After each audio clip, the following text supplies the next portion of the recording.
ज्ञानाञ्जनशलाकया चक्षुरुन्मीलितं येन तस्मै श्रीगुरवे नमः। वाञ्छाकल्पतरुभ्यश्च कृपासिन्धुभ्य एव च पतितानां पावनेभ्यो वैष्णवेभ्यो नमो नमः। श्रीकृष्ण चैतन्य प्रभो नित्यानंद श्री अद्वैत गदाधर श्रीवासादि गौर भक्त वृंद। हरे कृष्णा कृष्णा कृष्णा हरे हरे, हरे राम राम राम हरे हरे। हम लोग कुछ दिनों से जीव के स्वरूप से संबंधित जो प्रश्न और उसके साथ ही साथ में उससे संबंधित कुछ एक जो विचार उसको हम लोग श्रवण कर रहे हैं। हमारे गुरुदेव ने परम गुरुदेव की जीवनी लिखते समय इस विषय को वहां पर वर्णन किया है। गुरुदेव ने ग्रंथ लिखा अपने गुरुदेव के विषय में, अर्थात हमारे परम गुरुदेव के विषय में। उस ग्रंथ का नाम क्या है जिसमें से हम पढ़ रहे हैं? उस ग्रंथ का नाम क्या है? आचार्य केशरी। केशरी क्या होता है? सिंह। आचार्य सिंह, इसे नाम दिया ग्रंथ को आचार्य केशरी। सिंह किस लिए? क्योंकि उनके प्रणाम मंत्र में भी इस चीज को बताया। नमो ओम विष्णु पादाय आचार्य सिंह रूपिणे। सिंह आचार्य अर्थात सिंह की भांति निडर और सिंह की भांति ही सभी और लोगों के जो खराब वाले मत, भूल मत, अशुद्ध मत, उन सबको एकदम से तहस नहस कर देने वाले।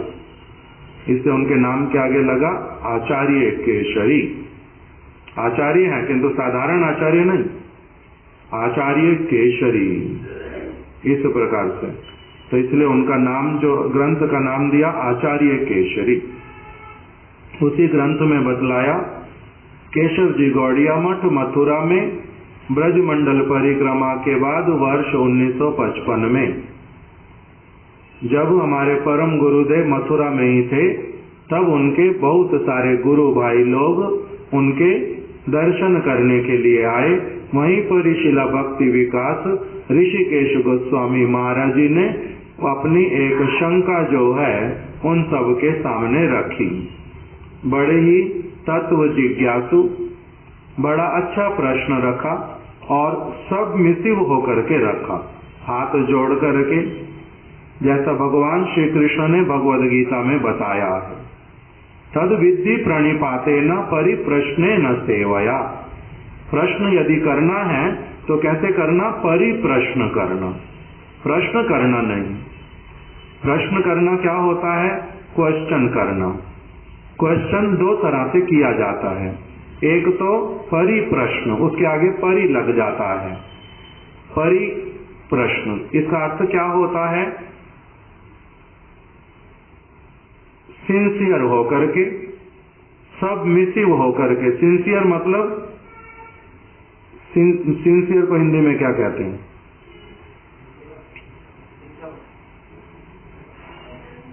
सिंसियर।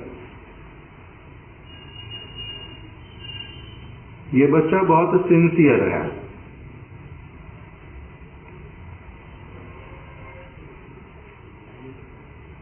रेणु माता हैं? ठीक है। तो सिंसियर होकर के जो प्रश्न किया जाता है, सचमुच में जो किया जाता है, सचमुच में जानने की इच्छा से किया जाता है, उसमें सच में समझ नहीं आ रही थी कोई बात, तभी प्रश्न किया जा रहा है अपनी तरफ से, जिसमें बहुत सारा प्रयास पहले कर लिया। ऐसे ही नहीं कि मेरे को कुछ प्रयास नहीं करना, जाके पूछ लूंगा जो उत्तर आएगा बस आ गया, नहीं, जिसमें प्रयास अपना भी किया है, पहले से समझने की चेष्टा भी की है, समझ तब भी नहीं आया है, तब फिर उस बात को जाकर के सामने रखा है और सचमुच में जानने की इच्छा है, उसको सारा जीवन गांठ बांध करके रखेंगे, उसको उस अपने सिद्धांत को पक्का करने के लिए पूछा गया है, अपनी पंडिताई दिखाने के लिए नहीं पूछा गया, अपनी किसी दूसरे की परीक्षा करने के लिए नहीं पूछा गया कि मेरे को तो समझ नहीं आ रहा, देखता हूं इनको भी कितना समझ आया या नहीं, इनसे भी पूछ लेते हैं, उस प्रकार की भावना से नहीं। तो जब ठीक ठीक रूप में समझने की भावना से किसी को वास्तविक रूप में अपने से बहुत अधिक श्रेष्ठ और ज्ञाता, सारी वस्तुओं का जानने वाला, यहाँ पर मेरा समाधान हो सकता है, जहाँ पर ये दृढ़ विश्वास हो जाता है, वहां पर एक व्यक्ति फिर क्या करता है, परिप्रश्न। वहां पर इन्होंने प्रश्न किया, हाथ जोड़ लिए, सिंसियर होकर के किया कि गोस्वामी ग्रंथों को भी मैंने देखा और साथ ही साथ में कुछ एक भक्तों से भी मैंने पूछा, किंतु अभी तक भी मेरे जो संशय है वो दूर हुआ नहीं है। आप लोगों के सामने अपना वो वाला संशय रख रहा हूँ, कृपा करके मेरी बात का उत्तर दे दीजिए अच्छी तरह से। क्या प्रश्न रखा कि श्री चैतन्य महाप्रभु ने सनातन गोस्वामी जी के सामने वाराणसी में उनके प्रश्न का उत्तर देते हुए के आमी, मैं कौन हूँ, इस बात का उत्तर देते हुए श्री चैतन्य महाप्रभु ने कहा कि जीव का जो स्वरूप है वो क्या है, कृष्णेर नित्य दास, वो कृष्ण का नित्य दास है। अर्थात नहीं करते, अभी बहुत बार कर लिया। जीवेर स्वरूप है कृष्णेर नित्य दास, कृष्णेर तटस्था शक्ति, और जीव जो है कृष्ण की तटस्था शक्ति का परिणाम है। और जीवेर स्वरूप है कृष्णेर नित्य दास, कृष्णेर तटस्था शक्ति भेदा भेद प्रकाश, उसका भगवान से भेद भी है और अभेद भी है। तो जीव का जो स्वरूप है,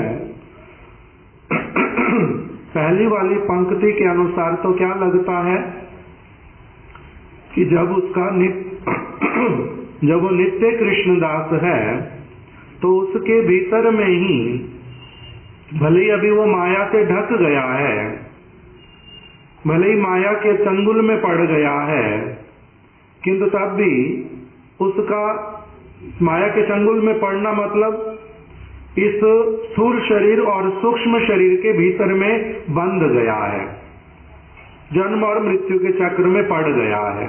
ऐसे तो ये जन्म मृत्यु से परे है, किंतु जो ये नित्य कृष्णदास है, इसी के भीतर में ही ऐसा लगता है कि उसका अपना नित्य नाम, अपनी नित्य सेवा और अपना नित्य सेवा, नित्य नाम, नित्य रूप इत्यादि जो है वो सारा कुछ उसके भीतर में पहले से है पड़ा।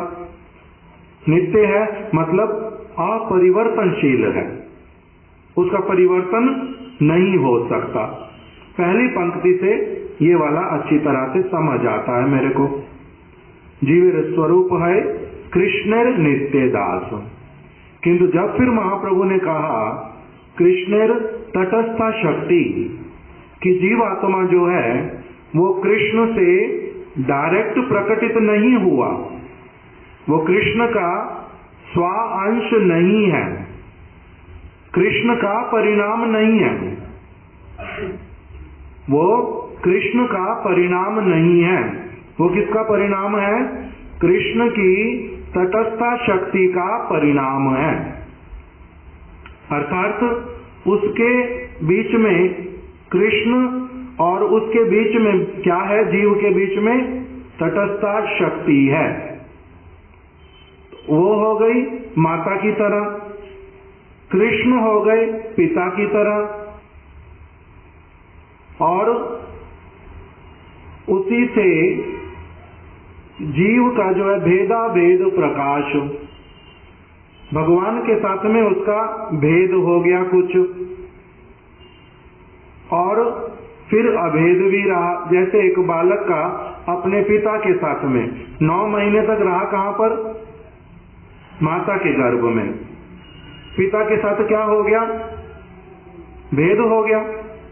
माता के साथ में नाड़ी से जुड़ गया, वहां पर नाड़ी छेदन है, पिता के साथ में तो नाड़ी छेदन इत्यादि नहीं है।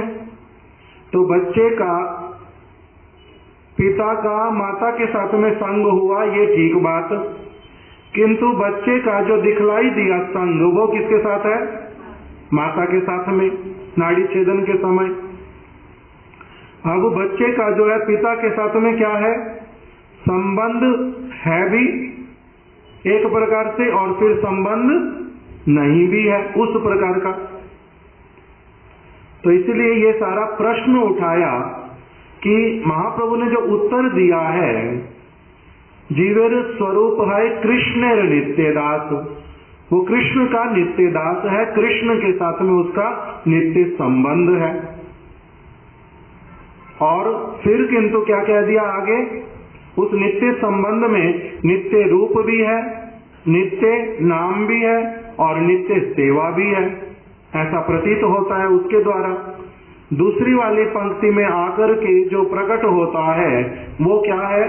कृष्णेर तटस्था शक्ति। जीव जो है वो कृष्ण का डायरेक्ट जो एक्सपेंशन वो नहीं है, उनका अंश। डायरेक्ट एक्सपेंशन उनकी नहीं है, उनकी जो डायरेक्ट एक्सपेंशन होती है उसको तो कहते हैं स्वा अंश, यही तो। उसको वो कौन हो गए? भगवान के अवतार, वो तो हो गए भगवान के अवतार, स्वा अंश है। राधा रानी कहां से प्रकटित हुई है? राधा रानी है कृष्ण की अंतरंगा शक्ति। वो कहां से प्रकटित हुई है? साक्षात कृष्ण से। कृष्ण ही उनके वाम अंग से, वाम अंग मतलब लेफ्ट साइड ना, वाम अंग से कौन प्रकटित हुआ? श्रीमती राधा रानी। तो इसलिए वो उनसे साक्षात प्रकटित हैं। और फिर जो सारे ब्रज के परिकर हैं वो कहां से प्रकटित हुए हैं? वो कहां से प्रकटित हुए हैं? कृष्ण के एक अंग से, वाम अंग से राधा रानी प्रकटित हुई, और दाएं अंग से प्रकटित हुए बलदेव प्रभु। उन्हीं से ही ब्रज के परिकर फिर प्रकटित हुए आगे सारे। इसलिए राधा रानी की जो सखियां, उनको क्या कहते हैं? कि राधा रानी की काय व्यू हैं। राधा रानी की काया से ही, राधा रानी ने ही अपने में से उनको प्रकटित किया, अपना विस्तार किया है। तो कृष्ण, राधा रानी, बलदेव प्रभु, ब्रज के सारे परिकर, ये सारे कौन हुए? ये सारे तो हो गए साक्षात रूप में कृष्ण से प्रकटित, और कृष्ण की जो स्वरूप शक्ति उसी का विस्तार। किंतु जीव आत्माएं जो हैं वो कौन है? इनका प्राकट्य हुआ डायरेक्ट कृष्ण से नहीं, और कृष्ण की जो स्वरूप शक्ति है राधा रानी, उनसे भी नहीं। किससे हुआ हमारा प्राकट्य? कृष्ण की जो तटस्था शक्ति, उससे हम प्रकटित हुए हैं। तो इसलिए कृष्ण तटस्था शक्ति, जब इसका तटस्थ के साथ में बीच में संबंध आ गया, तो इससे क्या पता चलता है? कि इसका स्वभाव जो है उन परिकरों का, वो स्वभाव कभी परिवर्तित नहीं होता। राधा रानी का, बलदेव प्रभु का, यशोदा मैया का, नंद बाबा का, उनका कैसा है? उनकी आत्मा में ही कृष्ण के प्रति नित्य काल के लिए राग मतलब अत्यधिक घना प्रेम जो है वो वहां पर उनकी आत्मा में ही रहता है, प्रकट के साथ ही साथ में, क्योंकि वो कृष्ण के ही साक्षात अंग प्रत्यंग हैं, उन्हीं से प्रकटित है। इसीलिए उनके दो दिखलाई देने पर भी वो दो नहीं है, वो एक ही है। हजार दिखाई देने पर भी हजार नहीं है, एक ही है। शक्ति शक्तिर मतोर अभेदा, शक्ति और शक्तिमान में अभेद है। उनका इतना अधिक घनिष्ठता है, इतना अधिक एक दूसरे के प्रति प्रेम है, उस प्रेम के बिना एक मुहूर्त भी उनको कुछ और पता ही नहीं है। अनंत काल से नित्य काल से वो उसी में ही विलास करते हैं, उसी में रमते हैं। तो इसलिए वो तो हो गए अलग प्रकार के सारी वस्तुएं। और हम जीव जो हैं, हमारा प्राकट्य कहां से हुआ? हम भी भगवान के ही अंश हैं, किंतु कौन से भगवान के अंश हैं? विभिन्न अंश। इसलिए हमारे लिए एक अलग विशेषण है। उनके लिए क्या है? जो अवतार इत्यादि हैं वो स्वा अंश, और जो ब्रज के सारे वासी हैं उनका नाम क्या है? ब्रज के परिकर, उनको कहते परिकर, अर्थात साक्षात रूप में उन्हीं का ही साथ में आत्मा से पूरी तरह से जुड़े हुए। उनकी आत्मा कभी भी वो माया के चंगुल में नहीं पड़ सकती। उनको माया क्या होती है ये भी नहीं पता, मोह क्या होता है, आसक्ति क्या होती है, दुख और सुख क्या होता है, भौतिक शरीर क्या होते हैं, जन्म और मृत्यु, ये सब उनको पता ही नहीं है, क्योंकि वहां पर ऐसा कुछ है ही नहीं, वहां पर ऐसा कुछ है ही नहीं। तो इससे वो तो हो गए अलग। हम लोग कैसे वाले? तटस्थ शक्ति के परिणाम है। तो इसे तटस्थ शक्ति का परिणाम होने के कारण यहाँ पर क्या दिखाई दे रहा है? हम क्या करते हैं? अपनी स्वतंत्रता का कभी दुर्व्यवहार भी करते हैं और कभी अपनी स्वतंत्रता का अपव्यवहार, सदव्यवहार भी करते हैं। तो इसीलिए हम लोग कैसे वाले हैं? परिवर्तनशील हैं। हमारे को जैसा संग मिलता है हम वैसे वाले बनना शुरू कर देते हैं। हमारे को जैसा संग मिलता है हम वैसे वाले बनना शुरू कर देते हैं। तो इसीलिए इससे क्या पता चल गया कि हम परिवर्तनशील हैं। तो हम पहली वाली पंक्ति में बता दिया कि हम नित्य काल के लिए अपरिवर्तनशील हैं, ढक सकते हैं माया से, किंतु भीतर वाली जो हमारी वस्तु वो अपरिवर्तनशील है। किंतु दूसरी वाली से क्या पता चलता है कि हम लोग तटस्थ शक्ति के जब परिणाम हैं तो हमारा क्या हो जाता है? भगवान हम लोगों का कभी वो वस्तु जो है हमारी निश्चित नहीं है। मेरा नाम क्या है, मेरा रूप क्या है, मेरे गुण क्या है, मेरी सेवा क्या है, ये सारा निश्चित नहीं है। और मेरे को जैसा संग मिलेगा, जैसा जैसा संग करता हुआ चलूंगा तो मेरे को क्या होगा? जिस समय माया के चंगुल से छूटूंगा मेरा सूक्ष्म शरीर भी छूट जाएगा। स्थूल शरीर तो बार बार मरता, बार बार जन्म लेता, किंतु सूक्ष्म शरीर जो है वो बार बार जन्म नहीं लेता और बार बार मरता नहीं है। वो एक ही बार जन्म लेता है, एक ही बार मरता है। और जैसे ही वो मरता है साथ ही साथ में क्या होता है? भगवद प्राप्ति होती है, नहीं तो वो मरता नहीं। समझ आ गया? ये वाला जो शरीर है जिसको देख पाते हैं हम लोग, मिट्टी, पानी, अग्नि, वायु, आकाश से बना हुआ, ये वाला शरीर तो कैसे वाला है?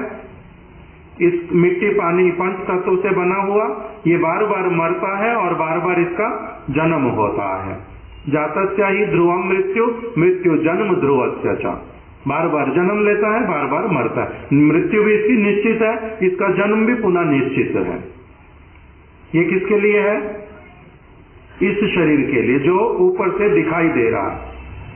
इसका नाम है स्थूल शरीर। इसके भीतर में जो दूसरा शरीर है उसका नाम क्या है? सूक्ष्म शरीर। बना हुआ किस चीज का है? मन का, बुद्धि का और अहंकार का। वो सूक्ष्म वस्तुएं हैं। इस शरीर के मरने पर भी आत्मा जब निकल करके जाती है तो वो उसके साथ में, अपने साथ में ही सूक्ष्म शरीर को ले करके जाती है, मन, बुद्धि और अहंकार वाले शरीर को। वो उसको एक ही बार मिला था, पहली बार जब जीव ने क्या किया, भगवान से अलग हट करके कृष्ण बहिर्मुख जब हुआ, पहली बार जब उसको माया ने पकड़ा, तभी उसको पहले क्या दे दिया? सूक्ष्म शरीर। उसके ऊपर चढ़ा दिया स्थूल शरीर। स्थूल शरीर तो बार बार बदलती है माया उसके, किंतु सूक्ष्म शरीर नहीं बदलता। सूक्ष्म शरीर आत्मा के साथ में जाता है। इसलिए मन, बुद्धि और अहंकार मेरा जिस प्रकार का होता है इस जन्म में, उसके अनुसार ही मेरे को क्या मिलता है? अगला जन्म मिलता है। जैसे भरत महाराज, उनका क्या हुआ? मनुष्य शरीर था, मनुष्य शरीर तो चला गया। जब दूसरा जन्म हुआ, कौन से वाला हुआ? हिरण वाला। किस लिए? क्योंकि हिरण का आसक्ति हो गया था, हिरण के साथ में चिंता करते करते मरे थे, इसीलिए क्या हो गया था? हिरण वाला शरीर मिला। क्यों? क्योंकि मन जो था साथ में था, वो क्या चाहता था? हिरण चाहता था। हिरण हिरण हिरण। बुद्धि जो है वो हिरण को याद कर रही थी, हिरण को याद कर रही थी। अहंकार क्या था? वो हिरण मेरा था, मेरे से बिछड़ गया, इसीलिए चिंता करते करते मृत्यु हुई थी। इसीलिए मन, बुद्धि, अहंकार वाले शरीर के कारण इनको अगला जन्म कौन सा मिल गया? हिरण वाला। इसलिए इनका दूसरा शरीर हुआ, इससे इनका दूसरा शरीर हो गया। तो इसको, इसीलिए अब ये वाला शरीर इनका छूटा नहीं था। सूक्ष्म शरीर कौन सा छूटा था? स्थूल छूट गया था। भरत महाराज वाला स्थूल शरीर छूट गया। सूक्ष्म शरीर जो था, जो मन, बुद्धि, अहंकार वाला, वो कहाँ गया? हिरण वाले शरीर में भी गया। अब उनको ये याद रह गया इसीलिए कि मैं पिछले जन्म में क्या था? भरत महाराज था, मैं साधु बना था, मेरी हिरण में आसक्ति हो गई थी, मैंने पागलपन किया, मेरे साधु कोई साथ में नहीं था, इसलिए मेरा क्या हो गया? मेरे को अभी भी भगवत प्राप्ति नहीं हुई, मेरा ये सूक्ष्म शरीर नहीं छूटा। इसी कारण से मेरे को फिर से और स्थूल शरीर लेना पड़ा। मिल गया मेरे को, तब क्या बन गए? हिरण। अब हिरण वाले शरीर में उन्होंने मन में क्या निर्णय किया? बुद्धि से क्या सोचा? अहंकार जो है उसको क्या किया? उन्होंने कहा कि मेरा जो मन है मेरे को अब भगवान में लगाना। वो हिरण तो केवल शरीर का संबंध वाला था, मैं पागल हो बैठा हूं उस जन्म में, अब और पागल नहीं होऊंगा। मेरे को अपना मन अब उसमें नहीं लगाना, जिसमें मैंने पहले भगवान में लगाना प्रारंभ किया था उसी तरफ लगाऊंगा। मैंने अपनी बुद्धि को अब बिल्कुल भी इधर से उधर नहीं होने देना। मैंने उसको कैसे चलाना? भगवान की बुद्धि के अनुसार, भगवान के वचन के अनुसार। मैंने साधुओं के साथ में रहना, इसलिए आश्रम के बाहर रह गए और हिरणों के साथ में गए ही नहीं। किस माता ने जन्म दिया, किस पिता ने जन्म दिया, कौन से बंधु बांधव साथ में है, उनको उससे कोई लेना देना ही रहा नहीं।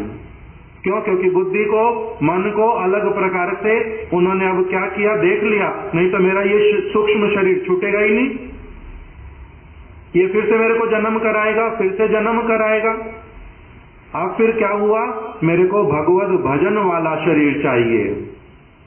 मैं अब पशु नहीं बनूंगा, मैं भगवान का परिकर बनना चाहता हूँ, वैसे वाली चीज चाहता हूँ जिससे मेरे को भगवान मिले। इसलिए वो जब शरीर छूटा फिर हिरण वाला, उसमें क्या चिंता रह गई सब समय के लिए?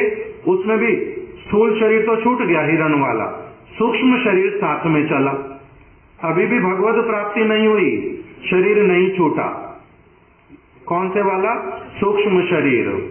अब उसके उसी तीसरा जब शरीर मिला तो वो कौन सा मिला फिर से? मनुष्य उचित जड़ भरत वाला, मनुष्य वाला शरीर। अब उस मनुष्य वाले शरीर में इनको नया मन, नई बुद्धि, नया अहंकार करने की जरूरत ही नहीं पड़ी, इसलिए इनको पढ़ाई लिखाई नहीं करनी पड़ी, कोई एक अक्षर भी सीखना पड़ा नहीं। सारा कुछ पहले से जो सूक्ष्म शरीर में चल रहा था वो साथ में रह गया। भजन वाली चीज छूटती नहीं है, जितना कर लेंगे। कल रात को सुना था, भजन वाली चीज छूटेगी नहीं। इसलिए भगवान कृष्ण ने भगवद गीता में बोल दिया, नेहा विक्रमो नाशोस्ति प्रत्यावायो न विद्यते स्वल्पम अल्पस्य धर्मस्य त्रायते महतो भयात।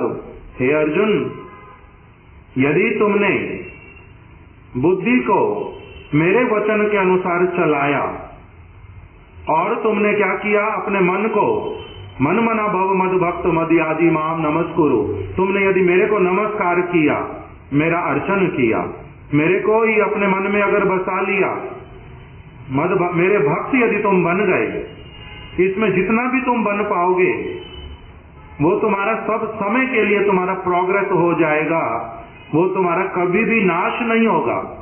नेहा विक्रम नाशोस्ति प्रत्यावायो न विद्यते, वो तुम्हारा कभी भी नाश होगा नहीं, दोष भी नहीं लगेगा। अब मैं पूरा नहीं कर पाया इस जन्म में, मेरे को दोष लगेगा। मैं पूरी तरह से शुद्ध भक्ति नहीं कर पाया, दोष लगेगा। तो कहते प्रत्यवाय नहीं लगेगा, दोष नहीं लगेगा।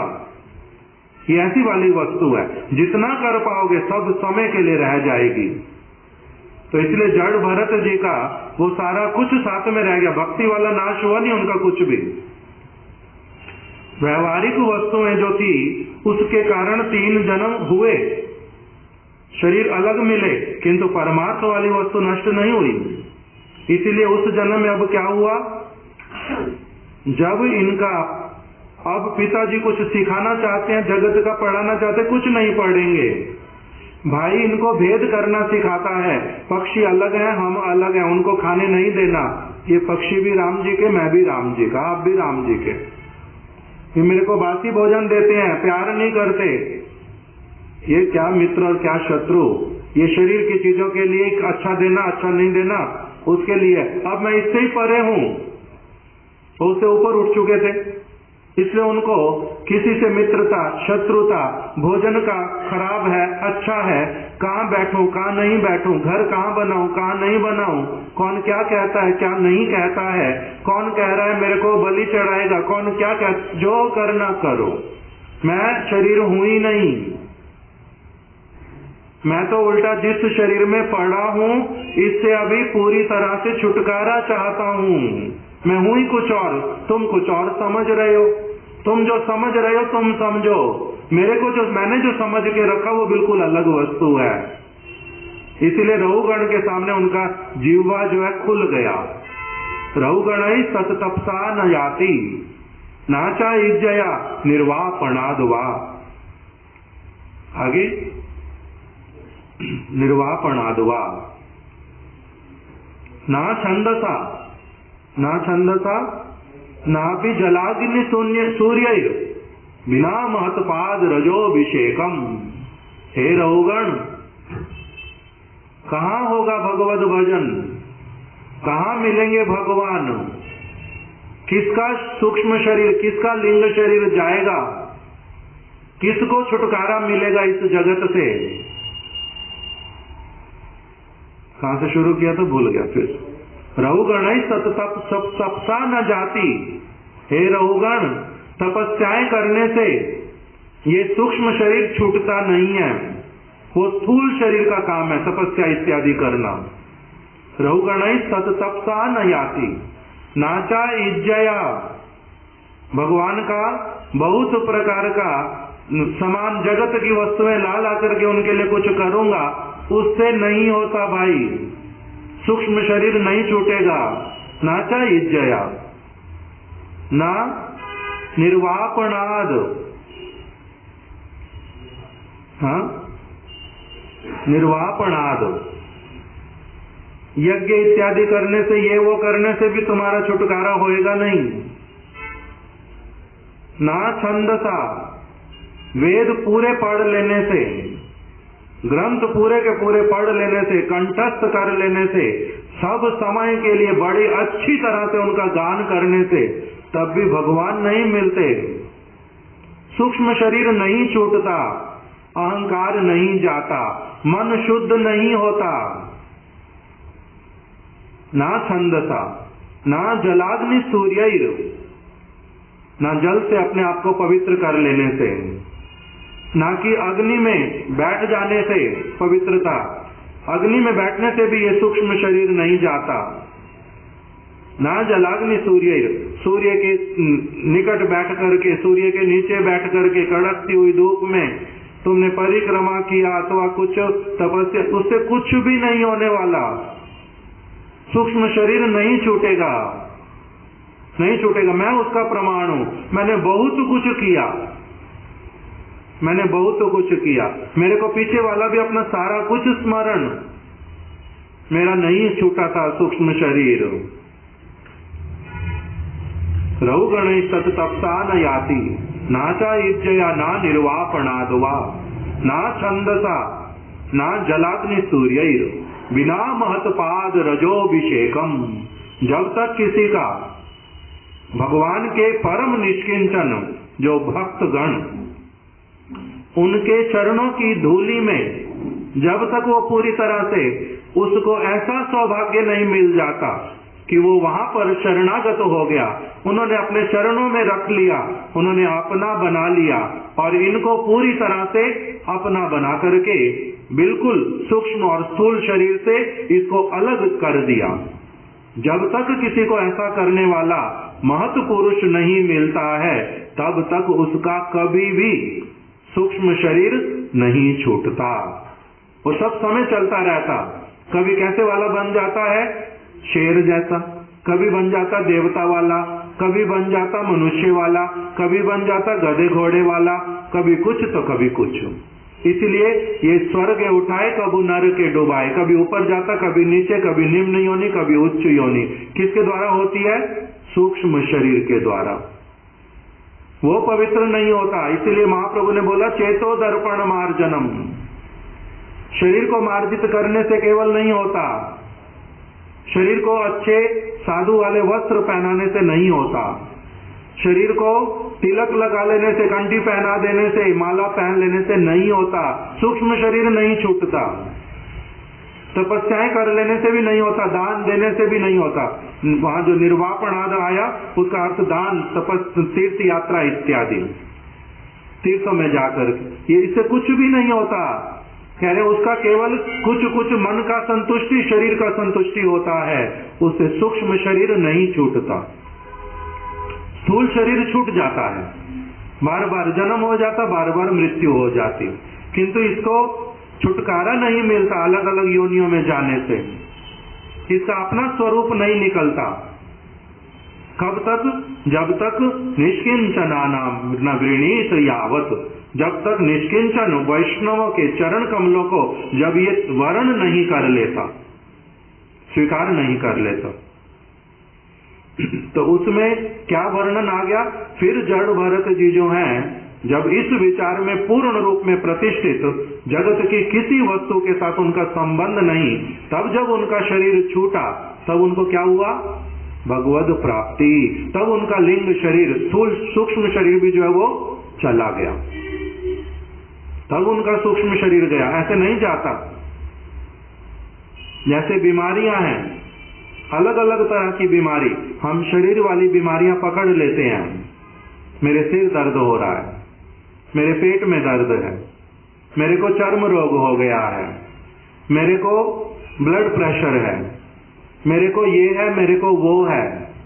किंतु जो मन वाली बीमारियां, उनको पकड़ना बड़ा कठिन, उनको ठीक करना बड़ा कठिन। कौन कौन सी बीमारियां हैं मन की? सूक्ष्म शरीर की, काम, क्रोध, लोभ, मोह, मद, मात्सर्य, ईर्ष्या, द्वेष, जागतिक वस्तुओं के प्रति आसक्ति, देहों के प्रति आसक्ति, ये सारा कुछ नहीं जाता। ये मन की बीमारियां अलग अलग प्रकार की। रामचरितमानस में जो तुलसीदास जी, उन्होंने एक जगह पर बताया इन सारी चीजों को मन के कौन कौन से रोग किस किस तरह से आते हैं। ईर्ष्या द्वेष इत्यादि को बताया वहां पर कि जैसे पता नहीं क्या एक बीमारी का नाम, जिसमें गांठें बन करके ऊपर उठती हैं फिर बैठ जाती हैं, फिर ऊपर उठती हैं फिर बैठ जाती हैं। किसी एक रोग को बताया मन का क्षय रोग, टीबी रोग है वो उसको क्या करता है, खाता रहता है खाता रहता है खाता रहता है, अर्थात जलता रहता है मन में, ये मन का रोग। ईर्ष्या, किसी की उन्नति को सहन नहीं कर पाता, बाहर से कुछ भी नहीं करता, अंदर से क्या है, जला जा रहा है, ये क्या है, मन का रोग। तो ये मन के रोग ये दूर नहीं होने पर क्या होगा, माया से छुटकारा नहीं मिलता, वहां पर माया से छुटकारा नहीं मिलता, वो शरीर साथ साथ चलता रहता है सब समय। तो इसीलिए लिंग शरीर स्थूल शरीर दोनों के छूटने के बाद में आत्मा को क्या मिलता है, भगवत धाम का प्राप्ति, नहीं तो नहीं होता, नहीं तो शरीर से छुटकारा नहीं मिलता। तो इसीलिए दूसरी वाली पंक्ति में महाप्रभु ने क्या बता दिया, कृष्णेर तटस्था शक्ति, ये तो क्या है, कृष्ण की तटस्था शक्ति का परिणाम है। उसी से इसका क्या होता है, इसका स्वभाव ऐसा दिखाई दे रहा है कि जैसा इसको संग मिलता है ये उसी प्रकार का बन जाता है। इसको संग, भरत महाराज जी को किसका संग मिला, पहले मिला साधुओं का, इसलिए उन्होंने राज्य पाठ छोड़ दिया। उनके लिए क्या श्लोक है, या दुस्त्यज्यम, ना वो वाला दूसरा, उसमें भी है दुस्त्यज्यम। भरत महाराज जी जो हैं उन्होंने, उनके पास बहुत बड़ा साम्राज्य था, उनकी स्त्री जो है बहुत युवती थी, आज्ञाकारी थी, सती स्त्री थी, बालक बहुत सुंदर और आज्ञाकारी, किंतु तब भी साधुओं के संग से जगत की अनित्यता को समझ करके भजन करने के लिए चले गए थे, सारा कुछ छोड़ दिया था। दुस्त्यज्यम, जिसको छोड़ना बड़ा कठिन, उसको भी सब कुछ छोड़ के चले गए थे, किंतु तब भी क्या हुआ था, फिर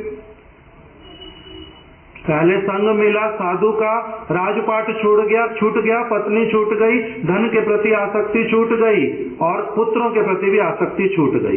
फिर से अब कहाँ चले गए, वन में। जब वन में गए फिर से आसक्ति किसके साथ कर बैठे, हिरण के साथ में, क्योंकि उनके भाग्य में हिरण जो है वो उनको फिर से मिल गया। तो जो मिला उसके जैसा इनका मन बन गया, उसी में आसक्ति हो गई, फिर से भगवान की ओर, साधुओं की ओर से छूट गई, उनका स्मरण रहा नहीं उस समय। हिरण हिरण करते करते मंत्र छूट गया, ध्यान छूट गया, संध्या वंदन छूट गई, पुष्प लाते थे, तुलसी लाते थे, सेवा करते थे, वो सारा कुछ छूट गया हिरण के चक्कर में। क्यों, जैसा किया संग वैसा चढ़ गया रंग। तो अब पहले से मेरे भीतर में जो है वो वस्तु है भगवान की। एक पहली पंक्ति में क्या बोल दिया, जीव स्वरूप है कृष्ण नित्य दास। दूसरी में फिर बोल दिया, एक तो कृष्ण का नित्य दास हूं, अगर कृष्ण का नित्य दास हूं तो मेरे में ही नित्य क्या है, रूप है, मेरा नित्य गुण है, मेरा नित्य नाम है, मेरा नित्य सेवा है। ये तो निश्चित है, इस बात से तो नित्य दास का अर्थ यही होता है, अपरिवर्तनशील है वो। दूसरी पंक्ति में किंतु चैतन्य महाप्रभु ने कह दिया, कृष्णेर तटस्था शक्ति। ये तो क्या है, भगवान का स्वांश नहीं है, भगवान की स्वरूप शक्ति का परिणाम नहीं है। जीवात्मा भगवान की तटस्थ शक्ति का परिणाम है। और इसका क्या है फिर, तटस्थ का अर्थ ही होता है परिवर्तनशील है, जैसा इसको संग मिलेगा ये वैसा बन जाएगा। तो आत्मा का जो स्वरूप अर्थात आत्मा का जो आकार, आत्मा का जो गुण, आत्मा की जो सेवा, आत्मा का जो नाम, वो बदल जाएगा, क्योंकि वो तो तटस्थ है। तो ये प्रश्न रखा कि ये परिवर्तनशील या फिर अपरिवर्तनशील, ये आप मेरे को बताओ, क्योंकि महाप्रभु के ही दोनों वचन, इन दोनों वचनों में मेरे को कुछ बात जो है वो इसके बीच में और कुछ रहस्य है जो मेरे को अभी पकड़ में नहीं आ रहा है।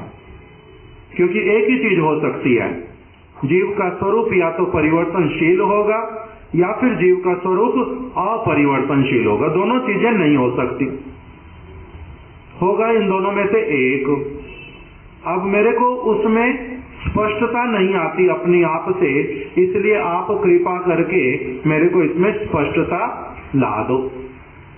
ये वाला शिला भक्ति विकास ऋषिकेश गोस्वामी महाराज जी ने प्रश्न रखा। फिर उन्होंने दूसरी बात कही कि चैतन्य महाप्रभु ने जब रूप गोस्वामी जी को भी शिक्षा दी तो उन्होंने उसमें भी कह दिया, ब्रह्मांड भ्रमिते कोनो भाग्यवान जीव। जब एक जीव आत्मा जिसका तटस्थ से जन्म हुआ और उसने क्या किया, अपनी स्वतंत्रता का अपव्यवहार किया, जो भगवान ने उसको बड़े अच्छी तरह से गुण के रूप में दी थी, जो उसको एसेट था उसका, जिसके द्वारा वो क्या कर सकता था, वो सब समय केवल भगवान की आराधना कर सकता था। उसने क्या किया, अपना अच्छा वाला काम नहीं करके खराब बालक जैसे माता पिता की बात मानी नहीं, अध्यापक की बात मानी नहीं, अपने मन की सुनी, अपने लिए ही कुछ गड़बड़ कर बैठा। उसी प्रकार से जीव आत्मा ने अपनी स्वतंत्रता से कुछ खराब कार्य कर लिया और वो कहां पर आ पड़ा, माया के संसार में आ पड़ा, कारागार हो गई, इसको जन्म मृत्यु के चक्र में पड़ गया। और उसी में फिर ये कभी स्वर्ग में जाता है, कभी नरक में, कभी उच्च योनि में, कभी निम्न योनि में, कभी मनुष्य बनता है तो कभी पशु पक्षी कीट पतंग बनता है, कभी देवता भी बन जाता है।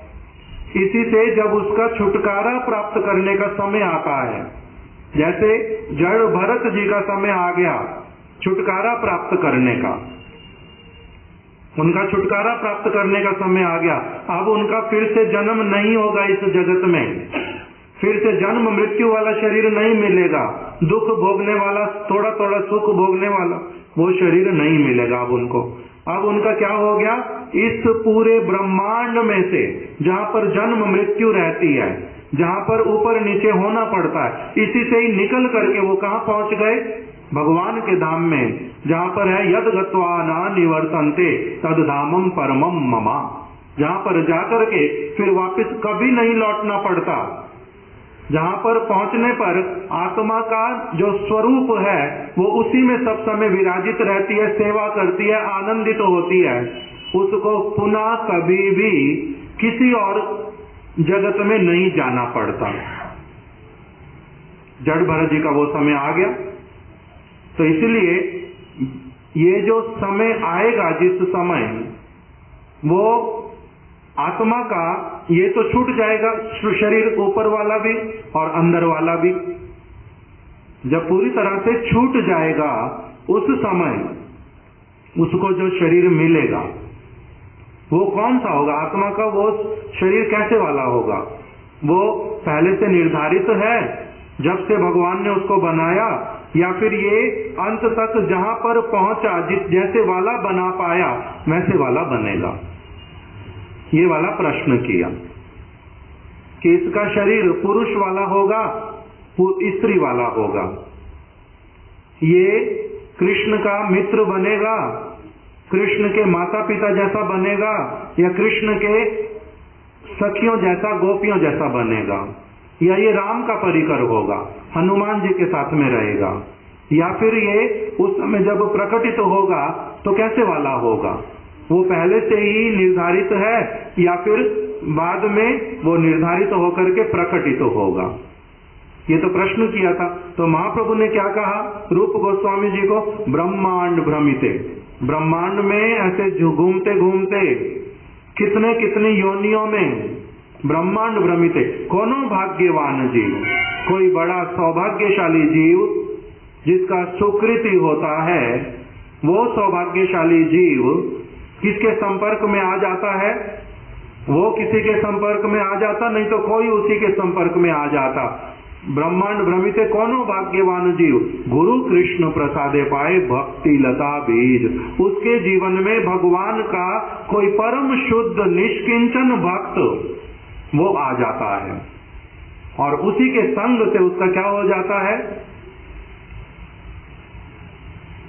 वो उनको भक्ति लता का बीज देते हैं, संसार से अलग कैसे हटना और भगवान की ओर कैसे जाना, ये वाली वृत्ति, ये वाली भावना उसके चित्त में वो देना प्रारंभ करते हैं। तो इसका मतलब भी क्या समझ आ रहा है कि गुरु के मिलने पर ही एक जीव को कुछ मिलना प्रारंभ हुआ, और जैसे वाले गुरु मिलेंगे, राम भक्त हुए तो इसको राम भक्त बनाएंगे, कृष्ण भक्त हुए तो इसको कृष्ण भक्त बनाएंगे, और अगर नरसिंह भक्त हुए तो नरसिंह भक्त बनाएंगे, और अगर विधर्मी हुए तो विधर्म की तरफ इसको दिमाग को लगा देंगे इसके। तो यहाँ पर भी क्या लग रहा है कि जैसे गुरु मिलेंगे, शिष्य अर्थात जीवात्मा वैसे ही बनती जाएगी, और बनते बनते जब उसको ये शरीर छूटेगा, उसका भगवान के धाम में जाएगा, तो वो उस वाले धाम में पहुंचेगा जिस प्रकार का भक्ति किया है। ये वाली दूसरी पंक्ति किसके साथ मिलती है? तटस्था जीव कृष्ण तटस्था शक्ति, कि ये भी स्पोर्ट कर रही है किसको? कि जीव जो है वो उसका नाम, उसका रूप, उसकी सेवा परिवर्तनशील है। महाप्रभु का ये वचन भी उसी को स्पोर्ट कर रहा है। फिर उन्होंने एक और बात उठाई वहां पर, हमारे पास 2-3 मिनट और लेते हैं, फिर पारण का समय होगा ना। भोग इत्यादि सब लग चुके, सब कुछ हो गया, ठीक। तो तीसरी बात क्या बताई? तीसरी बात इन्होंने बोली कि नरोत्तम दास ठाकुर, जिनके वचन जो है कैसे वाले हैं? श्रुतिवत प्रमाण्यमेवा, वेद की भांति जिनके वचन प्रमाणित, उनके वचन वेद के समान, परम पवित्र, जिसमें कभी भी कोई बदलाव नहीं किया जा सकता, जिसमें कभी कोई भूल नहीं हो सकती, जो साधारण मनुष्य के द्वारा नहीं लिखा गया, वो नरोत्तम दास ठाकुर, उन्होंने अपने वचन में क्या लिखा है? साधने भाविबे जाहा सिद्धिते पाइबे ताहा। साधन करने के समय में एक जीवात्मा बड़ी सौभाग्यशाली, ब्रह्मांडों में भ्रमण करते करते अब उसको गुरु पाद पद्म मिल गए, गुरु का संग हुआ, श्रद्धा हो गई, उनके शरण आश्रय कर लिया, उनके अनुसार भजन करना प्रारंभ कर दिया। अब जैसा भजन करते समय भावना करेगा, जैसी भजन करते समय भावना करेगा, साधने भाविबे जाहा, साधन करते करते जिस वस्तु की भावना करेगा, किस वस्तु की भावना करेगा साधन करते हुए? जैसा संग मिलेगा, जैसे संग में रहेगा, जैसे गुरु पाद पद्म मिले, वही वाली भावनाएं आएंगी। अब हम लोगों को हमारे गुरुदेव का संग मिला तो हमारी भावनाएं कैसी वाली हैं? किस तरफ मुड़ गई हैं? ब्रज की तरफ हमारी भावनाएं मुड़ गई, नवद्वीप धाम की तरफ हमारी भावनाएं मुड़ गई, ब्रज की गोपियों की तरफ हमारी भावना मुड़ गई, राधा रानी और कृष्ण के प्रति। हम लोग राधा कृष्ण के भक्त क्यों बन गए? हम क्यों नहीं यशोदा और कृष्ण के भक्त बने? हम क्यों नहीं रुक्मिणी और द्वारिकाधीश के भक्त बने? हम क्यों नहीं राम और सीता जी के भक्त बने? यद्यपि सारे भगवान और भगवती, किंतु सबका होने पर भी हमारा जो मन है वो किस तरफ लग गया? राधा और कृष्ण की तरफ। हमने उनकी भक्ति करनी है। ये क्यों हुआ? क्योंकि हमारे को जैसे गुरुदेव का संग मिला, हमारे गुरुदेव का संग जिस गौड़िया मठ में लोगों को नहीं मिला, उनका भी अलग प्रकार का भावना है। अभी स्पष्टता नहीं है ये वाली कि हम लोग वास्तविक रूप में राधा कृष्ण की आराधना करना चाहते हैं, किंतु हम लोगों को बड़ा स्पष्ट कर दिया हमारे गुरुदेव ने। क्यों? जैसा हमारे को संग उन्होंने दिया वैसी वाली भावना हमारी डेवलप हो गई। और अब भले ही साधन ठीक से कर रहे या नहीं कर रहे, या फिर अभी पहली कक्षा के छात्र हैं, या फिर हम केजी के छात्र हैं, या फिर एलकेजी के छात्र हैं, तब भी हमारा कैसे वाला है कि हमारे को ये पता है कि हमारी राधा रानी का आविर्भाव तिथि आएगा तो हमने बड़ी अच्छी तरह से उसका पालन करना है। क्यों ये भावना आ गई? हमारा झूलन उत्सव आएगा, हमारा कार्तिक मास आएगा, हमारा गौर पूर्णिमा आएगा, ये सारा कुछ क्यों आ गया? किस गौर? ये आने पर ही एकदम से क्या होता है? आनंद आता है। अगर नहीं करेंगे पालन तो ये कोई बात है? कृष्ण जन्म, अब कृष्ण से पूछो तो कृष्ण जन्माष्टमी, राधा अष्टमी या दक्षिण भारत में जाकर के पूछो, जो लक्ष्मी नारायण के भक्त, उनको उससे कोई लेना देना। हमारे को हनुमान जयंती कब आती कब नहीं पता भी चलता नहीं, कभी कभी कान में पड़ जाता हनुमान जयंती, किंतु हम तो पालन नहीं करते। किंतु वहीं ललिता सप्तमी है, वहीं राधा अष्टमी है, उसके लिए क्या करते हैं, बड़ा प्रयास। क्यों? क्योंकि हमारे को हमारे गुरुदेव का संग मिल गया। इसीलिए हमारे साधन में हम कौन से व्रत उपवास करेंगे, हम किस भावना के साथ में करेंगे। जैसा उनसे हमारे को क्या मिल गया, भावना मिल गया, वही भावना हमारे हृदय में आ गई। तो इसीलिए बोल दिया साधने भावी बेजा। साधन के समय में प्रारंभ से ही जिस प्रकार से तुम्हारे मन में भावनाएं आती जाएंगी, साधने भावी बेजा सिद्धि से पाई बेता, सिद्धि में तुम्हारे को फिर वही चीज ही मिलेगी, सिद्धि में वही वस्तु ही मिलेगी। तो फिर इससे भी क्या लग रहा है, साधन के समय में मैं अब भावना कैसी वाली करूंगा, राधा रानी की, गोपियों वाली, ब्रज की भक्ति की, ब्रज वाले कृष्ण की, जैसा महाप्रभु ने कहा है मैं वैसे वाली करूंगा। तो ये जब मैं करूंगा और मेरे को उसका फल मिलेगा, तब फिर इसमें तो परिवर्तनशील हो गया, जीव का स्वरूप परिवर्तनशील हो गया।